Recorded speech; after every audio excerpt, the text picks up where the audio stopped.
This is 5 Minute Feng Shui, podcast episode 103, Protective Feng Shui. Welcome to the 5 Minute Feng Shui podcast, where each week I talk about how to move energy and make money. You'll learn how to create a prosperous home and an abundant life using classical Chinese Feng Shui. I'm your host, Katie Weber, publisher of the Red Lotus Letter, Feng Shui Easing for Wealth. Each week, I'll cover Feng Shui topics that can help you improve your life, share inspiring stories, and always end with 3 easy-to-implement Feng Shui tips that you can put to work right away, and usually in about 5 minutes. Now let's get started on the 5 minutes that could change your life.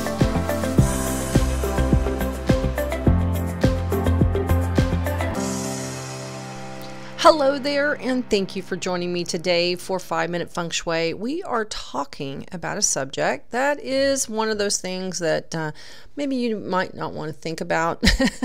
Sort of like buying insurance. Like it's not something you go, wow, I'd sure like to go buy some insurance today. Nobody thinks that. Nobody. We have to have it, right? We just have to have it. Health insurance, car insurance, whatever kind of insurance, life insurance. And when you need it though, it's really important to have, and you're so glad that you do, right? But it's not something that you want to do. Well, today we are going to be talking about some of the things that maybe you don't want to do Feng Shui, but it's good that you do. And in fact, it's the most important Feng Shui.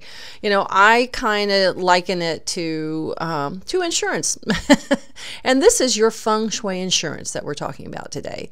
Now since we're on this sort of subject line, let's talk about protective Feng Shui. And obviously, like insurance is protective of you. If you have a hurricane, a fire, or something like that, you can call on that insurance to help you and to rebuild your house or to fix your car if it gets damaged in an accident, something like that.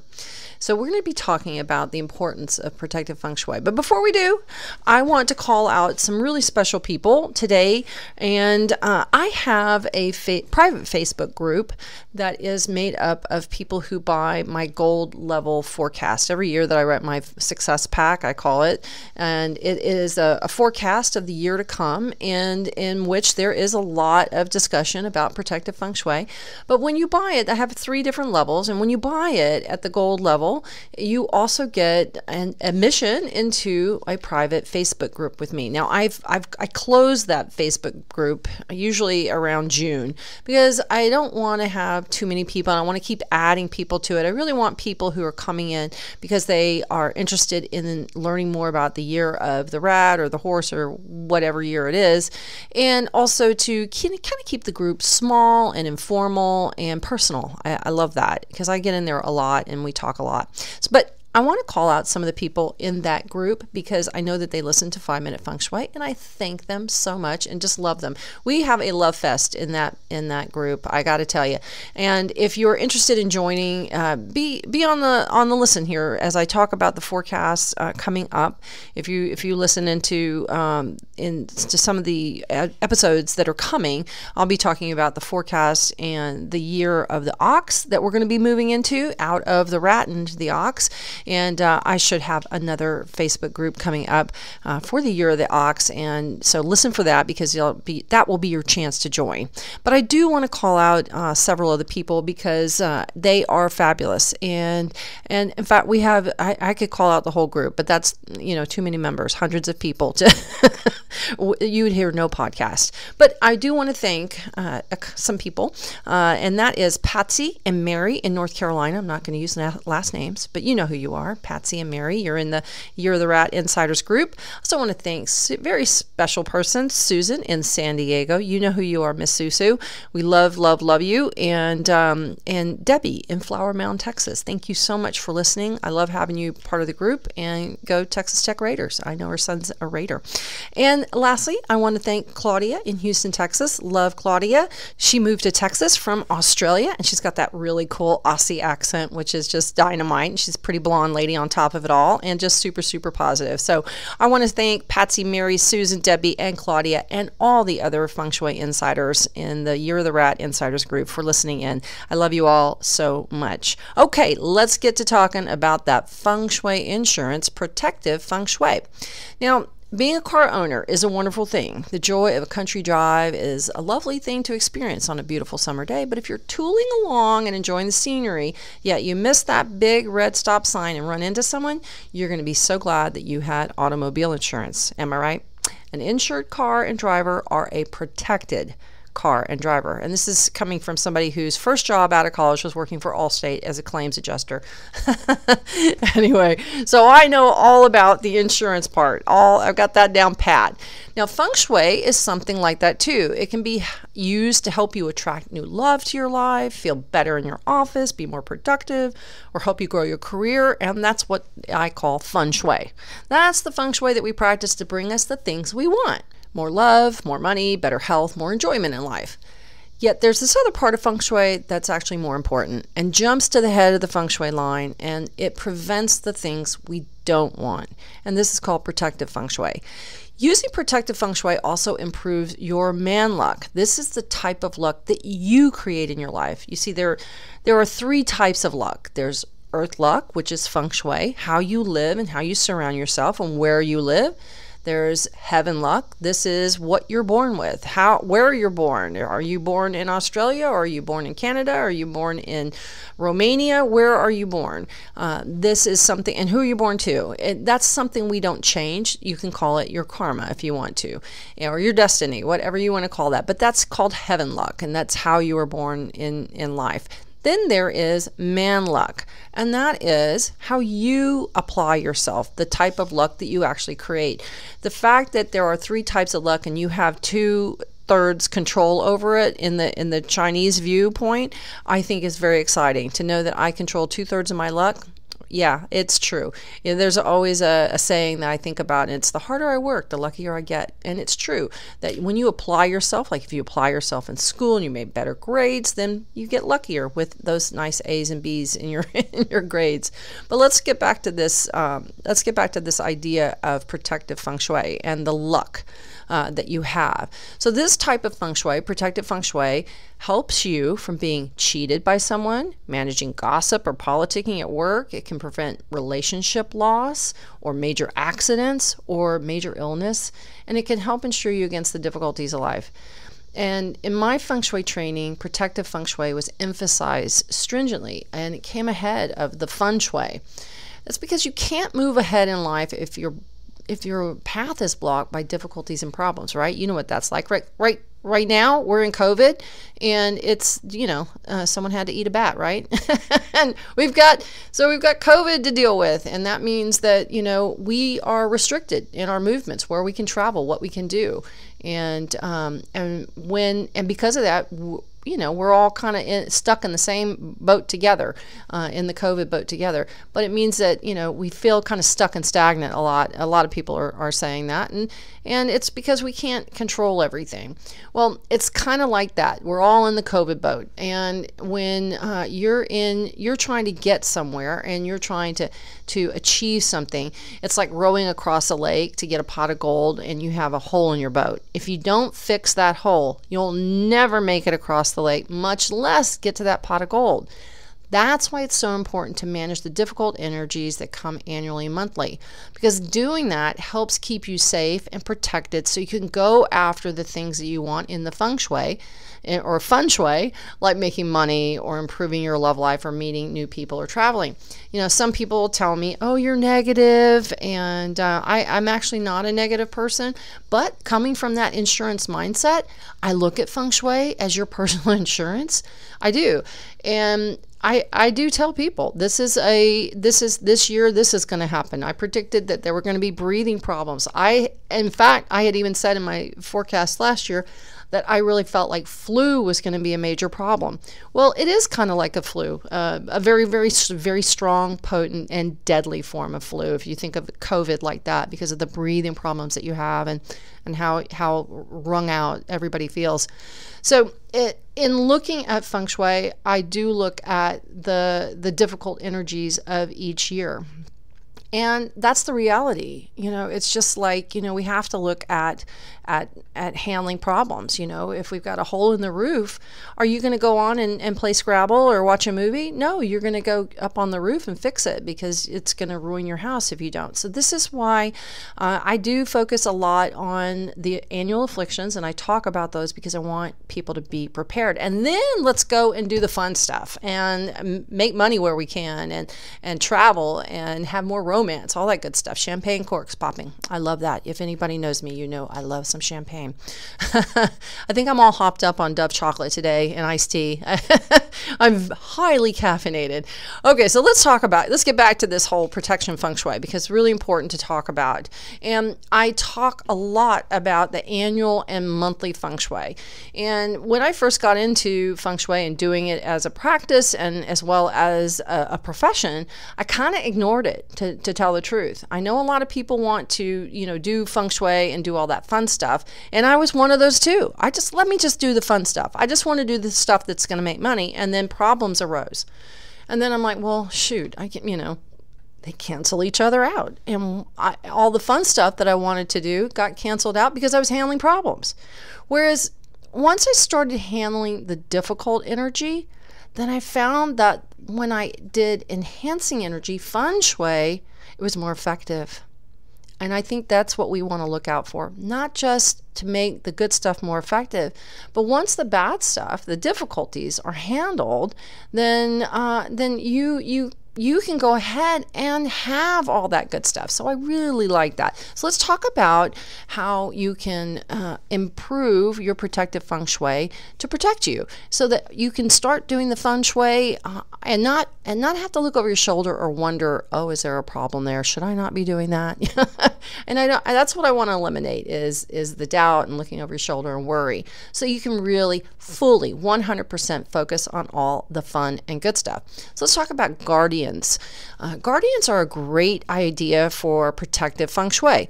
So whether they're plants or food dogs, having something flank your front door says that your door is important, and it creates this sort of symbolic notice of being attentive or alert, like guards posted at a door. If you've ever seen the Vatican City and the Swiss guards that stand outside of the door wherever the Pope or the high officials in the Catholic Church are, they have those beautiful costumes that are really fabulous, and they hold a knife or whatever it is that they pose, a pole, or I don't know what it is, a sword or something. But they stand there. And so it tells you, hey, this is important, or someone's important, or something important goes on behind that door. And you can do that actually when you put like 2 pots of flowers on either side of your door. You're saying, pay attention. Look at that door. That door is important. Or if you have 2 lights that you leave on, I really like having something flank the doors. This is why when you go to a Chinese restaurant, many times you see the food dogs. I guarantee you will see them at the entrance of every casino and every hotel or resort in Las Vegas, almost every one of them. I know the Wynn has it. Bellagio famously has them. You will see those food dogs everywhere in Las Vegas. And why? Because it is calling attention to those doors. Plus, there's a lot of Asian people who travel all the way to Las Vegas just to gamble. And it makes them feel like, okay, this place is protected. You've got these sentinels there. So think about what you can put on either side of your door that calls attention to the door and that sort of symbolically says, hey, this is important, stop, pay attention, look here. And it calls attention to your door. Because with the other thing, here's the flip side.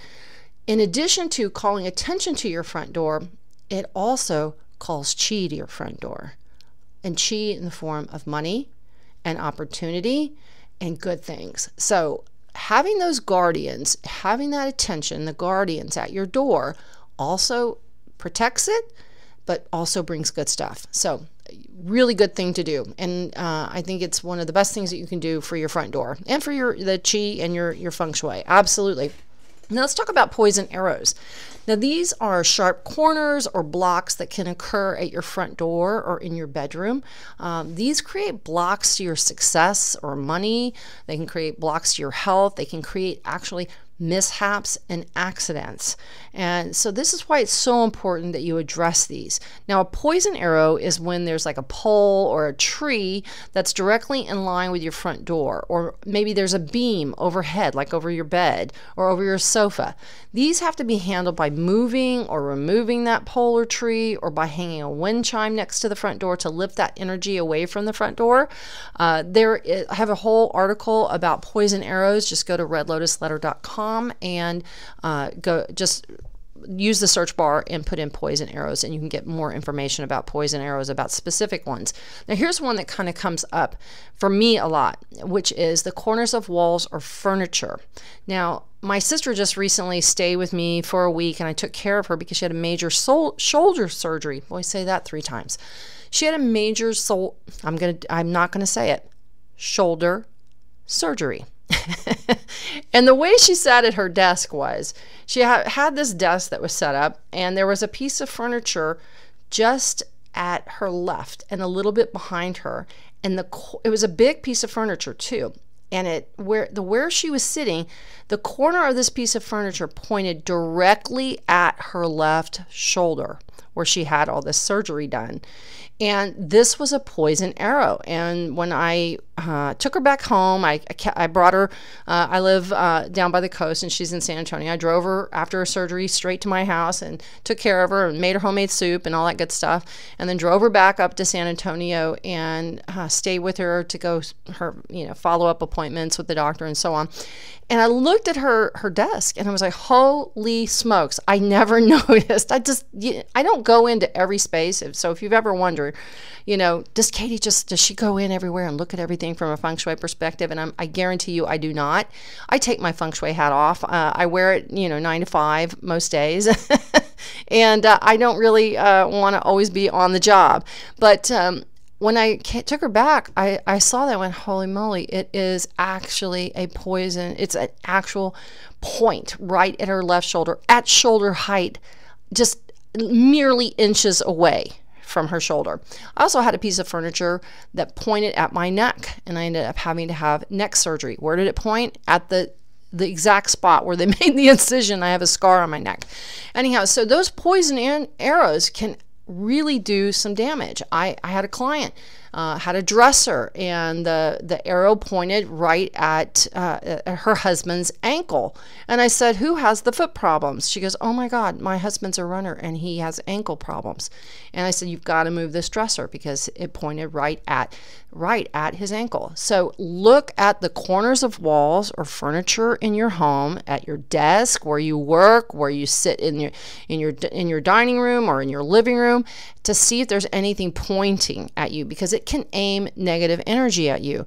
And this can also happen in overhead beams. So make sure that, and beams have gotten to be a big deal recently, make sure that you are not sleeping with a beam that like falls between you and your sweetheart. You don't want to have your honey and you breaking up. Well, a beam that runs, like if you were to imagine it, drawing it all the way down between the bed, and if it fits between the two of you or it cuts you across your bodies, that's really negative energy. So you want to make sure that you take care of that, and you want to move furniture around so that you don't have those points at you, or put a canopy over your bed so there's no beams that can harm you. So important. You can learn also about beams by going to my website and looking at overhead beams. Now let's talk about your personal safety. Using protective measures around your home, your office, and even around your purse and wallet is protective. Check those doors and locks, keep tabs on your financial accounts, and keep the whereabouts of your wallet, your purse, your jewelry, that kind of thing, always in sight. So important. I know that even when I go to fill up my car with gas, if I have my purse sitting in the passenger side seat, I make sure I physically push the lock down so that somebody can't just run by and open the door and grab my purse. I always keep it close to me. It's so important that you practice security measures, because these are good protective feng shui. And when you're gone from home, you can add a broom with a handle down and the broom, the sweeping side up and place it at the back door. It will ward off intruders. You can also do that with peacock feathers in your car or in your home over by doors. I also like to have, wherever the annual 7-star flies, I always like to have a big blue evil eye, the Nazar, and I have a big cling one. I have a client from Turkey who sent it to me, and I just love it. Her name is Sybil, and she was one of my my master consultant course people, and she sent me this beautiful big eye, and I love it. It's like a cling type thing. You put it on a window, and I like having that at the back of my house because it's like this big eye is looking at you. You probably can find them on Amazon, but I love it. Now let's talk about the Grand Duke. Now the Grand Duke Jupiter is often called the god of the year. That's because his presence is always defined by the year's animal. Like 2020 is the animal of the year, the rat, and its location of the compass wheel. So this is wherever the animal is, that's where the Grand Duke is. And that's only a 15-degree thing, but just a little section of 15 degrees on the compass. But it's just important that you never face it. And now, a lot of people worry about the Grand Duke Jupiter, and I think he's a great guy. I think he's a benevolent guy. He's the god of the year, and I think he's always portrayed as a big, tough, sort of fierce-looking countenance, but I think of him as like a personal bodyguard, really, and that he will support you. It's sort of like, you make a threat to somebody, hey, you pulled your car in front of me, and you've got, I don't know, like Dwayne "The Rock" Johnson standing behind you, and the guy gets out of the car, and he's not going to fight you about it. He's going to go, yes, ma'am, and let you pull in. So I want you to think of the Grand Duke Jupiter in those terms, but it's really important that you do not face him. So that means in that 15 degrees, when you're sitting at your desk or you're sitting and watching TV or eating, that you're not, the more time you spend in a particular place, the more you want to ensure that you're not sitting and facing those degrees. Otherwise, if you could put that where he's at your back, he'll be there to support you. Now, what does that mean if you offend the Grand Duke and you face the Grand Duke? What it means is you might find you have obstacles, you have hardships, you have somebody that's always telling you no. You may find that people in a position of authority are pushing back on you. So we really don't want to face him. We always want his support and protection. So having him behind us is really helpful to prevent having like major disagreements or troubles with superiors or any kind of losses or obstacles. Now you can check, if you go to Protective Feng Shui, you can check to find out exactly where he is. Go to my website and just do the search on Protective Feng Shui, and you can see the chart with all the degrees of where he is. Now we're going to talk about time Feng Shui. Time Feng Shui is when you really start getting into a level of sophistication with Feng Shui, because Feng Shui, or your home, does not exist in a vacuum. It's not, okay, put something here or paint this door red. Like, that door being red isn't always going to be a good thing. Sometimes it's activating, sometimes it's positive, other times it can be very negative. And that's where time Feng Shui comes in. Our houses don't live in a vacuum, just like time. It doesn't exist in a vacuum. Time is, well, we won't get into the whole philosophical discussion about time and what it is. But here's what we know is we turn a calendar, we watch the clock on the wall. We know that there's something that's constantly moving. And our spaces, even though they look the same, they're not the same from moment to moment, just like we aren't. So there's my my little speech about time. It's so important in time Feng Shui to understand that as time changes, energy shifts. We don't experience the same year over and over, so it really makes a lot of sense that every year we're dealing with a new set of energies, even if you're in the same house or the same bedroom year after year. So to help understand the energies and all the months in it, I started writing a forecast that provides those insights about where the beneficial energy for the coming year will be and where the pitfalls are. And heeding that information can be so instrumental in helping you head off problems before they can develop. And in the year of the rat, I had predicted that there were going to be some economic difficulties and breathing problems, like the COVID pandemic, like I mentioned at the beginning of this episode. And staying attuned to these energies of each year can help you manage problems and invite opportunities to help you leapfrog ahead in your life. Really, it's the closest thing I found to having a crystal ball. Absolutely. But being armed with the knowledge of annual Feng Shui, you can be prepared and protect your health and well-being and that of your family, as well as take advantage of the opportunities every year holds. So think about every year as sort of like a roll of the dice, right? We're going to have a mix of negative and positive energies, and but we have these worrisome annual afflictions.